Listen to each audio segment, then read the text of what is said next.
오늘은 마태복음 26장 57절에서 68절 말씀으로 모욕과 멸시를 당할 때 기억해야 할 것들 이런 제목으로 우리 마태복음 26장 57절에서 68절 말씀을 함께 나누도록 하겠습니다. 어, 먼저 말씀드린 것처럼 오늘부터 금요일까지는 고난주간입니다. 고난주간.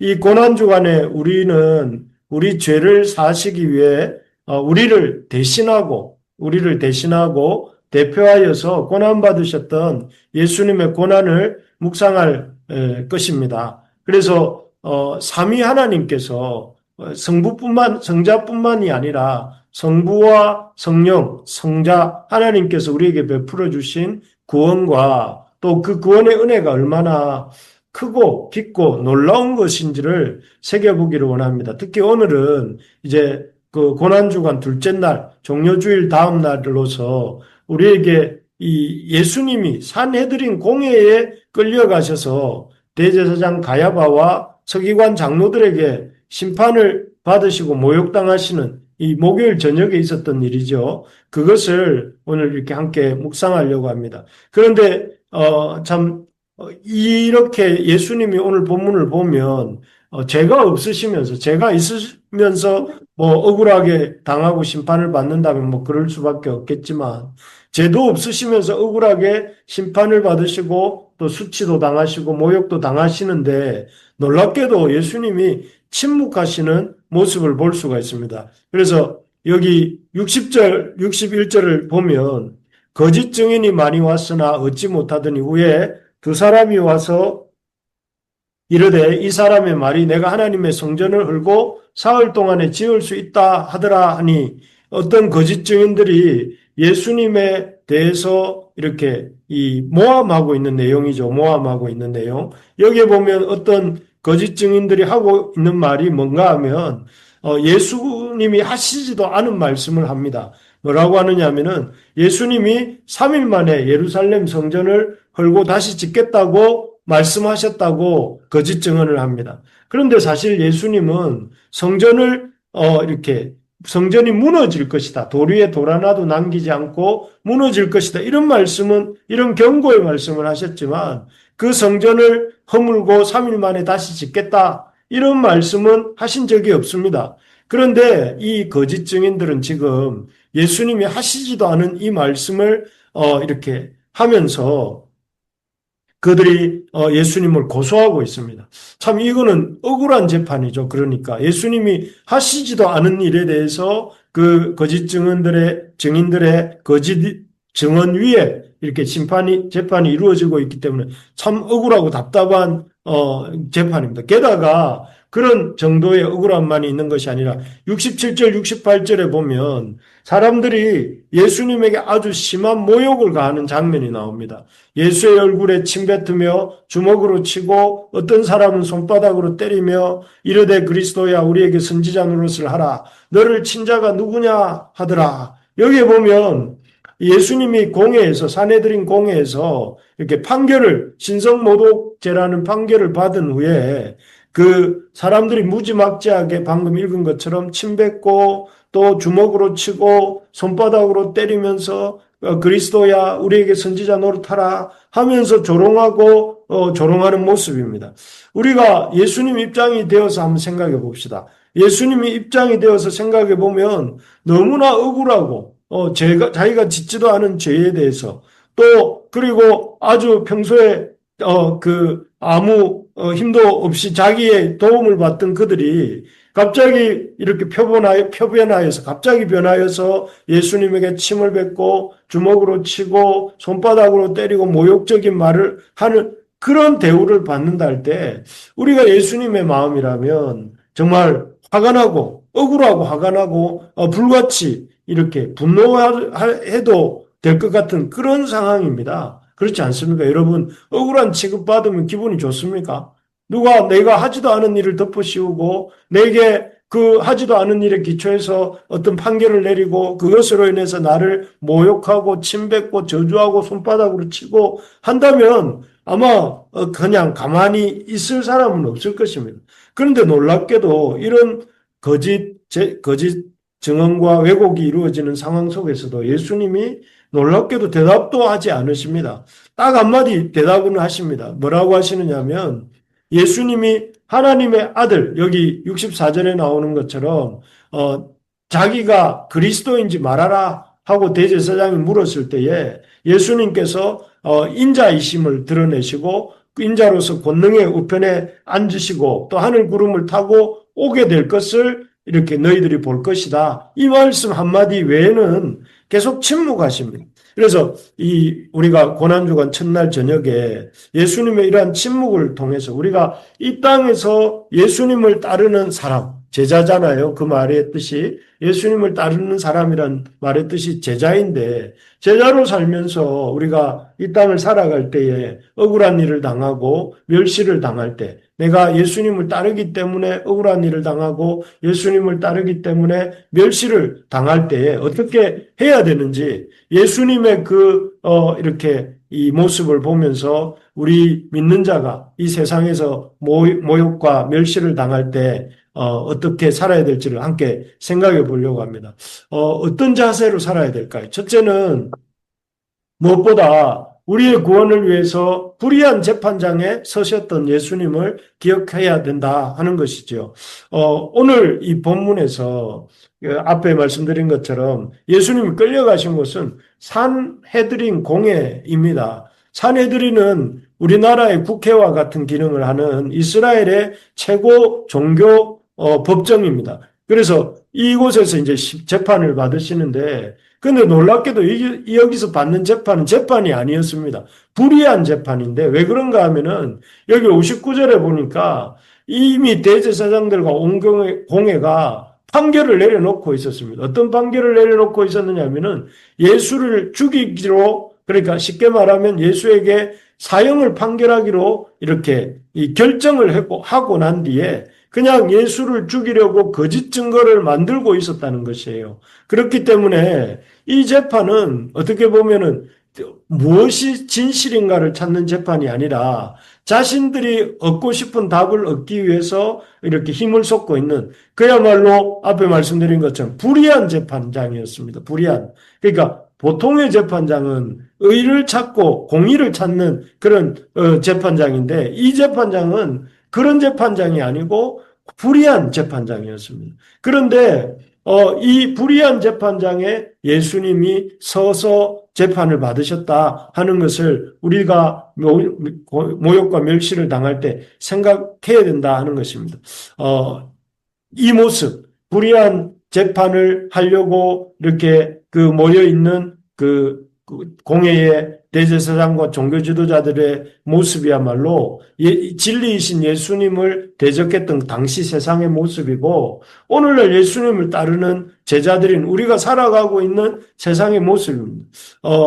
참 우리가 이 세상을 살아갈 때 진리를 따르는 그것으로 말미암아 우리가 세상으로부터 부당한 대우를 받게 되고 멸시를 받을 때에 참 우리가 왜 이렇게 억울한 일을 당하고 또 세상으로부터 이 모욕을 당하고 멸시를 받아야 되는가 이렇게 생각하면 안 된다 하는 것입니다. 왜냐하면 우리 주님이 어떤 진리 그 자체셨던 주님께서도 살아가셨던 그 세상이 불의한 재판의 세상이었던 것처럼 오늘날 우리가 살아가는 이 세상도 이렇게 우리가 진리를 따르기 때문에 오히려 그 진리인 것을 이렇게 덮어버리기 위해서 이 세상은 불의를 행하고 그 불의가 또 다른 불의를 만들어내는 그런 모습을 우리가 보는 것처럼 우리가 그런 일을 예수님의 제자로 살아갈 때 당할 수 있다는 것입니다.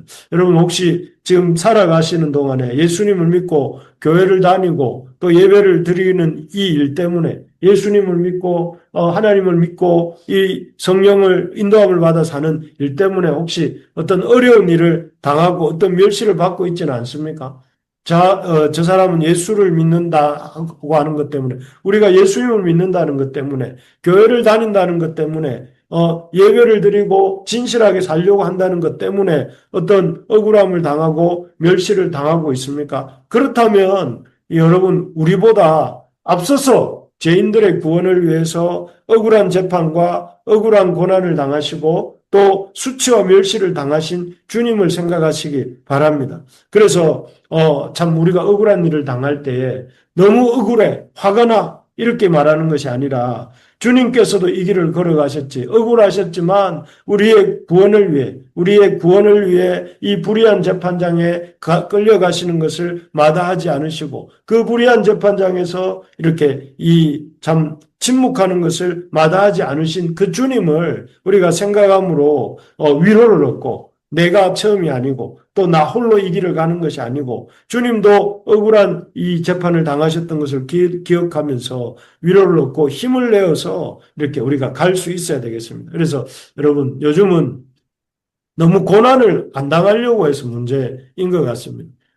너무 이렇게 하나님 앞에서도 사람들 앞에서도 이렇게 다 인정받고 살려고 하는데 하나님 앞에서 인정받는 것이 어떤 때는 세상에서 인정 못 받는 것일 수도 있습니다. 그렇기 때문에 하나님 앞에서 인정을 받는 그것으로 인해서 세상에서 오히려 고난을 받을 수도 있다는 사실을 기억하면서 세상에서 고난받는 것으로 인해서 낙심하지 말고 오히려 내가 주님의 길을 잘 걸어가고 있구나 이렇게 생각함으로 우리가 힘을 내어야 되겠습니다. 두 번째로 보면 우리가 이 땅에서 예수님 따르는 자로 살아갈 때 모욕과 멸시를 받을 때 첫 번째로 기억해야 될 것은 예수님도 불의한 재판장에 서셨다는 것을 기억하는 것이라면 두 번째로는 그 재판정에 서셨던 예수님께서 침묵하셨다는 것을 기억해야 됩니다. 여기에 보면 죄인들의 구원을 위해 거짓 증언 앞에서 침묵하신 예수님을 기억하는 것입니다. 예, 여러분 정말 예수님은 고난 앞에서도 말씀드렸지만 침묵하셨습니다. 앞에서 말씀드린 것처럼 거짓말 증언을 했어요. 사람들이 예수님이 뭐 성전을 무너뜨리고 사흘 만에 짓겠다는 등 그런 말을 이렇게 했다고 이렇게 증언을 했지만 사실 예수님은 그런 말씀 하시지 않았습니다. 그런 말씀에 대해서 억울하다. 그 거짓말이야. 너희들 나에게 거짓 증언하지 마. 이렇게 말씀하신 게 아니었습니다. 그냥 입을 다물고 계셨습니다. 그리고 그 후에도 저들이 계속해서 여러 가지 거짓된 말들을 할 때 주님께서 침묵하시고 아무 말씀도 안 하셨습니다. 그 이유가 뭘까요? 그 이유는 예수님이 이 모든 것이 하나님의 구원 계획 안에 있다는 것을 아셨기 때문입니다. 이 모든 지금 십자가 지고 돌아가시기 이 모든 과정이 주님의 뜻 안에 성부 하나님의 뜻 안에 있음을 아셨고 이 모든 상황을 성부 하나님이 이렇게 주관하고 계시다는 사실을 신뢰하셨기 때문에 그렇습니다. 그래서 딱 한마디만 대답하셨다고 했죠. 네가 누구인지, 네가 하나님의 아들 그리스도인지 우리에게 말하라 하고 이 63절에 보면 대제사장이 질문했는데 대제사장이 예수님이 하나님의 아들 그리스도인지 그것을 질문했을 때 거기에 대해서만 예수님 당신이 인자이시고 다니엘서 7장 13절에 약속한 그 인자이시고 그 권능의 우편에 앉으실 것이고 또 하늘 구름을 타고 다시 오시는 그 하나님의 아들이시라는 것을 이렇게 인정하십니다. 그리고 나머지 이런 말들에 대해서는 침묵하셨는데 이 침묵하는 이 모습을 통해서 우리에게 참 우리가 이 땅에서 예수님의 제자로 살아갈 때에 사람들에 대해서 억울하게 모욕을 당할 수도 있고 또 멸시를 받을 수도 있습니다. 요즘 극도로 오늘 어떤 목사님을 만났는데 오늘 그 목사님이 하시는 말씀이 안 믿는 사람들의 기독교에 대한 신뢰도가 2점 몇 프로라고 합니다. 그래서 우리 다른 같이 모여있던 목사님들이 말하기를 설문 출처가 어딥니까? 이렇게 물을 정도로 이 기독교에 대한 사람들의 신뢰도가 100명 중 98명은 교회가 신뢰할 만하지 못하다. 한 2명 정도만 교회가 신뢰할 만하다. 뭐 이렇게 평가한 것이라고 하는데 참 지금도 제가 이 말을 하면서도 정말 그런가 싶을 정도로 기독교의 신뢰도가 사람들에게 떨어져 있는 게 아닌가 이런 생각이 듭니다. 참 억울합니다. 그런 얘기를 들을 때. 제 주변에는 대부분의 그리스도인들은 진실하게 살려고 하고 있고 그 어떤 사람보다 선하고 이렇게 하나님 말씀대로 살아가려고 하는 사람들이 이렇게 많은데 왜 세상 사람들은 우리를 이렇게 잘 모르고 있는가? 저렇게 나쁘게 신뢰하지 못하겠다고 평가하는 거야. 이런 말을 할 때 제 마음에는 억울함이 좀 있습니다. 우리는 그렇지 않은데 왜 그렇게 사람들이 우리를 볼까 하는 그런 답답함이 저에게 있습니다. 그리고 예수님도 아마 그런 마음이셨겠죠. 너무 억울하고 답답한. 내가 너희들을 위해서 하는 이 일을 왜 이렇게 몰라주는가 하고 제자들과 무리들 앞에 그렇게 답답함을 이렇게 호소하실 수도 있을 것 같은데 그렇게 하지 않으시고 침묵하시면서 이렇게 묵묵히 당신의 십자가의 길을 걸어가셨죠. 그 이유가 뭘까요? 그 이유는 하나님의 구원 계획을 믿었던 것이죠. 비록 지금 당장은 어두운 밤과 같이 답답한 상황이지만 주님 성부 하나님께서 이 모든 상황을 이렇게 아침에 그 밝음으로 바꾸어 주실 것을 그 주님께서는 믿으셨기 때문에 그 하나님을 굳게 신뢰함으로 침묵하면서 묵묵히 자기 길을 걸어가신 것입니다. 그렇게 하는 것이 결국 하나님의 일을 이루고 구원을 이루는 일이 된 것이죠. 여러분, 우리가 억울한 소리를 많이 듣습니다. 여러분도 그러실 거라고 생각이 듭니다. 억울한 소리를 듣고 답답한 일을 당하고 계실 줄로 압니다. 그럴 때 여러분, 그것을 일일이 반박하고 거기에 대해서 이렇게 이 혈기를 부리면 안 됩니다. 여러분, 그런 소리를 들을 때 하나님의 선하신 계획하심을 신뢰하고 또 이 십자가 고난의 길을 걸어가심으로 부활의 영광에 이르셨던 그 하나님을 신뢰함으로 그런 십자가 고난을 걸어가시고 또 부활의 생명을 얻으셨던 예수님을 생각함으로 우리의 길을 걸어갈 수 있기를 바랍니다. 그래서 침묵하면서 묵묵히 우리의 길을 걸어가는 삶을 삽시다. 그래서 세상에 뭐라고 하든지 우리는 우리 주님이 보여주신 삶의 본을 따라서 우리에게 맡겨주신 주님 하나님의 말씀대로 살고 그리고 그 말씀에 순종하여 서로 사랑하고 하나님을 사랑하고 이웃을 사랑하는 삶을 살 때에 그 삶이야말로 거짓에 승리하는 삶이요 우리의 구원을 이루는 삶이요 또 하나님의 나라를 세워가는 삶이 될 줄로 믿습니다. 예. 마지막으로 우리가 우리가 세상에서 모욕과 멸시를 당할 때, 첫 번째는 재판장에 서셨던 예수님을, 불의한 재판장에 서셨던 예수님을 기억하라는 것과, 두 번째는 그 예수님의 침묵을 기억하고, 침묵 속에 걸어가셨던 그 주님을 우리가 기억해야 된다면, 마지막으로, 예수님께서 우리를 위해 조롱과 모욕을 당하신 것도 기억해야 됩니다. 이 앞에 그 예수님께서 이런 말씀을 하셨죠. 뭐라고 하셨냐면은 예수님이 인자가 하나님의 권능의 우편에 앉게 되고 그리고 예수님께서 구름을 타고 이 땅에 다시 오실 것을 말을 했을 때 참 주님의 재림에 대한 말씀들이 참 많은데 여러분 예수님의 초림이 사실인 것처럼 주님 다시 오시면 분명히 사실일 것입니다.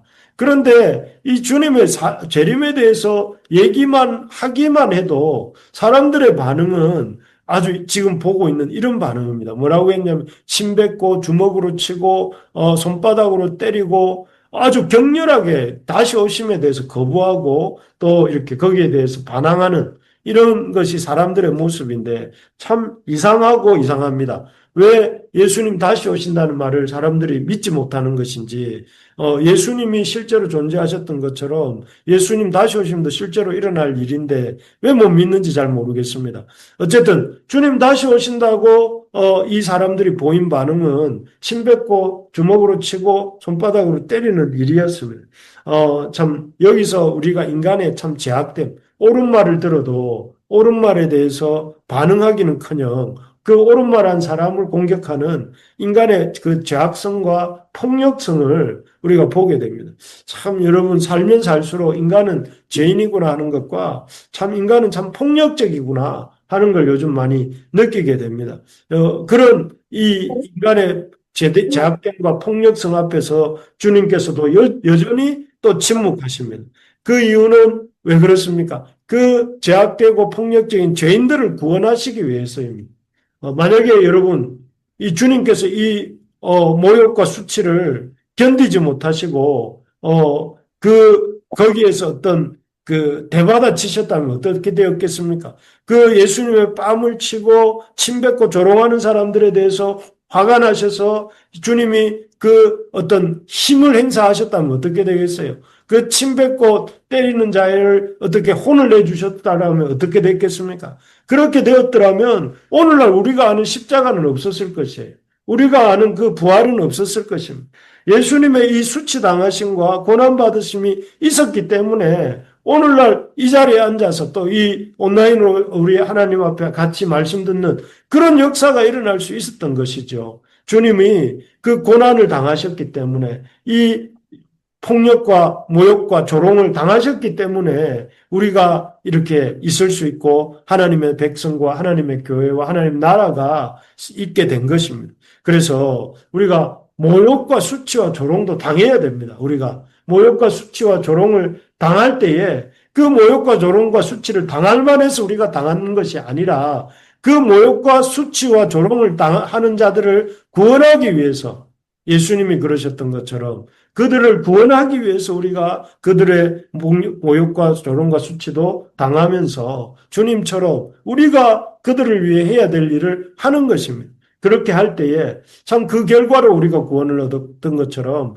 우리가 그렇게 하는 것으로 인해서 우리의 이웃들이 구원을 얻는 것입니다. 그래서 여러분 이 고난주간에 우리는 고난주간이지만 여러분 가족들에게 더 잘하시기 바랍니다. 안 믿는 가족들에게 더 잘하시고 안 믿는 이웃들에게 더 잘하시기 바랍니다. 그것이 주님이 보여주신 고난주간의 의미입니다. 그래서 말씀을 정리하겠습니다. 우리가 세상을 살아갈 때에 모욕과 조롱과 수치를 당합니다. 예수님을 따른다는 이유로 그럴 때에 우리가 이 세 가지를 기억합시다.